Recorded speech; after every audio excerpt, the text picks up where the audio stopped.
Allah a au moins 99 noms et attributs et dans certains cas ces noms sont aussi des qualités qu'on possède nous aussi. Par exemple, Allah est celui qui voit tout et celui qui entend tout et l'être humain est aussi capable de voir et d'entendre. Allah est le sage mais un vieil homme peut aussi avoir de la sagesse. Et Allah est le fort, mais un boxeur a aussi de la force. Et la différence principale est que nos capacités sont limitées alors que celles d'Allah sont infinies. Je peux pas voir ce qui se passe derrière un mur et je peux pas entendre une conversation qui se passe à des kilomètres de moi. Alors qu'Allah, lui, voit et entend tout sans aucune limite. Et dans le Coran, il dit les regards ne peuvent l'atteindre tandis qu'il saisit tous les regards. Donc Allah est invisible à nos yeux alors que lui voit tout. Et quand il dit qu'il saisit tous les regards, ça se limite pas à l'apparence extérieure des choses. Parce que dans nos regards, il y a non seulement ce qu'on regarde, mais il y a aussi tout ce qui se cache derrière. Il y a nos intentions et nos pensées secrètes. Tu peux regarder une femme avec respect et sans arrière-pensée. Et tu peux regarder la même femme avec désir et perversité. Allah voit non seulement ce que tu regardes, mais aussi l'intention avec laquelle tu regardes. Il dit dans le Coran, il connaît la trahison des yeux, tout comme ce que cachent les poitrines. Parce que ces deux choses sont liées et c'est le cœur qui commandera aux yeux de regarder ou d'éviter de regarder telle ou telle chose. Mais il nous arrive tous d'avoir un regard mal placé ou de pas toujours avoir des intentions parfaitement pures. Et Allah en est bien conscient et au lieu de nous réprimander et de nous menacer, il fait preuve de compassion. Il dit les regards ne peuvent le saisir tandis qu'il saisit tous les regards et c'est lui le doux, le parfaitement connaisseur. Donc au lieu de se présenter comme le puissant ou comme l'autorité absolue, Allah met en avant sa douceur et sa compréhension et il utilise ces deux noms ailleurs dans le Coran.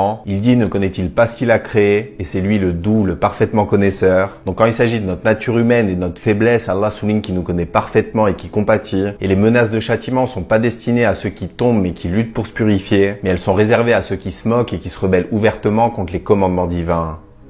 Qu'Allah nous guide. Salam alaikum wa rahmatullah.